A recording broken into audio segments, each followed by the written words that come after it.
कोई अपने बच्चे को गोद में लिए भाग रहा है, कोई हाथ में बोरिया झोला थामे टिकट चेक कर रहा है। हर तरफ एक ही आवाज गूंज रही है, भाई जरा जगह दे दो, घर जाना है। सामने खड़ी ट्रेन के डिब्बे मानो सांस ले रहे हो, एकदम ओवरलोडेड भरे हुए ठसाठस।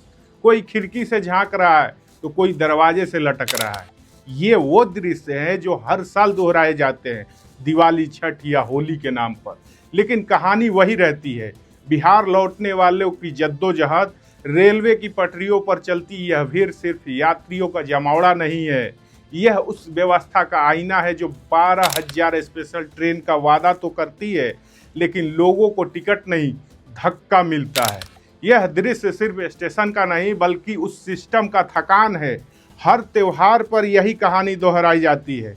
मुंबई से दानापुर जाने वाली ट्रेन में लोग झोले में घर का सपना भरकर निकलते हैं, लेकिन सफर मंजिल से पहले ही किसी हादसे में खत्म हो जाती है। कभी कोई गिर जाता है, कभी किसी की जान चली जाती है। फिर रेलवे बयान जारी करता है, अत्यधिक भीड़ के कारण हादसा हुआ।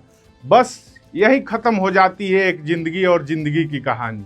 यह सिर्फ रेलवे की नाकामी नहीं है, उस भारत की व्यवस्था है जो अपने नागरिकों के लिए घर लौटने की गारंटी नहीं दे सकता। हर साल छठ पूजा के वक्त दिल्ली, मुंबई, सूरत, चेन्नई से लाखों लोग बिहार की ओर निकलते हैं। कोई अपने माता पिता के पैर छूने, कोई मिट्टी की खुशबू सूंघने, कोई बस इस उम्मीद में कि इस बार जल्दी पहुंच जाएंगे। यह दृश्य सिर्फ ट्रेनों में नहीं, पूरे सिस्टम में दिखता है। सरकारों ने रेलों के इंजन बदल दिए, रंग नया कर दिया, लेकिन उन डिब्बों में बैठने वालों की हालत वैसी ही है। ये वो भारत है जो स्मार्ट सिटी की बातें तो करते हैं, लेकिन अपने लोगों को घर तक पहुंचाने की क्षमता अब भी नहीं रखता। जब कोई प्रवासी मुंबई की लोकल छोड़कर कर्मभूमि एक्सप्रेस पर पकड़ता है तो उसकी आंखों में बस एक ही सपना होता है, घर जा रहे हैं, माँ इंतजार कर रही हो। लेकिन उसी सफर में जब किसी की सांस रुक जाती है तो पूरा देश कुछ देर को खामोश हो जाता है।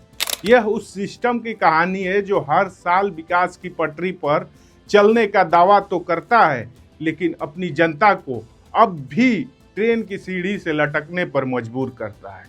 यह भारत के सबसे मेहनती लोगों की कहानी है जो दिन रात दूसरों के शहर बनाते हैं, पर जब अपने गांव लौटते हैं तो रास्ता मौत से होकर गुजरता है। सोशल मीडिया पर पत्रकार सचिन गुप्ता ने एक वीडियो शेयर किया और लिखा, स्लीपर कोच को जनरल कोच बनाने के लिए आभार, यात्रीगण कृपया ध्यान दें, ये ट्रेन पेरारूर जंक्शन चेन्नई से दानापुर बिहार जा रही है। वीडियो में जो दिख रहा है उसने देश की सबसे बड़ी रेल व्यवस्था की पोल खोल दी। स्लीपर कोच में पैर रखने की जगह नहीं थी, सीट पर 4 की जगह 10 लोग बैठे थे। कोई खड़ा था, कोई नीचे फर्श पर बैठा था, कोई बाथरूम के पास सो रहा था। ट्रेन की हवा भारी थी, पसीने, थकान और बेचैनी से भरी थी। यह दृश्य 12,000 स्पेशल ट्रेन वाले बयान को झूठा साबित करने के लिए काफी था। और सबसे बड़ी विडंबना यह है कि ये लोग थे जो साल भर देश की अर्थव्यवस्था चलाते हैं, लेकिन जब ये अपने गांव लौटते हैं तो ट्रेन में इन्हें बोझ की तरह देखा जाता है। यह दृश्य मुंबई के कल्याण स्टेशन का है। जान जोखिम में डालकर यूपी बिहार के लोग घर जाने के लिए जद्दोजहद कर रहे हैं। भले तकलीफ में जाएंगे, पर बिहार में बीजेपी की सरकार जरूर बनाएंगे। उनकी यह लाइन कड़वी सच्चाई बयां करती है, क्योंकि यह व्यंग नहीं, व्यवस्था पर चोट है। सिस्टम की विफलता को लोग अब नियत मान चुके हैं। उसी रात गुजरात के सूरत स्टेशन का वीडियो भी सामने आया। फिर वही सचिन गुप्ता का ट्वीट, गुजरात का सूरत रेलवे स्टेशन, रात 10:22, तारीख 18 अक्टूबर। वीडियो में हजारों लोग ट्रेन के दरवाजे से लटकते दिखे, कुछ पटरिया पर भागते हुए, कुछ तो हाथों में बच्चा लिए, कुछ बोरी में अपना सामान लिए, कुछ टिकट की कॉपी लहराते हुए। हर किसी के चेहरे पर एक ही सवाल था, क्या हम घर पहुंच पाएंगे? ये तस्वीर सिर्फ ट्रेनों की भीड़ की नहीं, मजबूरी की मार्च है। हर साल हर त्योहार पर दोहराई जाने वाली यह त्रासदी है। छठ और दिवाली पर बिहार के लिए 12,000 स्पेशल ट्रेनें चलेंगी। यह खबर हेडलाइंस बनी, मोदी सरकार का बड़ा तोहफा। लेकिन ठीक उसके बाद सामने आया प्रियंका भारती का ये ट्वीट। कहां है अश्विनी वैष्णव, कहां है आपका 12,000 ट्रेनों का वादा? छठ दिवाली के वक्त बिहारियों के लिए कोई स्पेशल ट्रेन नहीं दिखी। 2 लोगों की मौत हुई है मुंबई से बिहार लौटते वक्त ट्रेन से गिरकर। इस ट्वीट ने रेल मंत्रालय की स्पेशल तैयारी को एक्सपोज कर दिया। पत्रकार माहुर रोहितास ने इस खबर को आगे बढ़ाया। कर्मभूमि एक्सप्रेस में हादसा, मुंबई से बिहार जा रही ट्रेन से गिरे यात्री, 2 की मौत। सोचिए, वो ट्रेन जिसका नाम कर्मभूमि है, यानी मेहनत की जमीन, उसी ने मेहनत करने वालों की जान ले ली।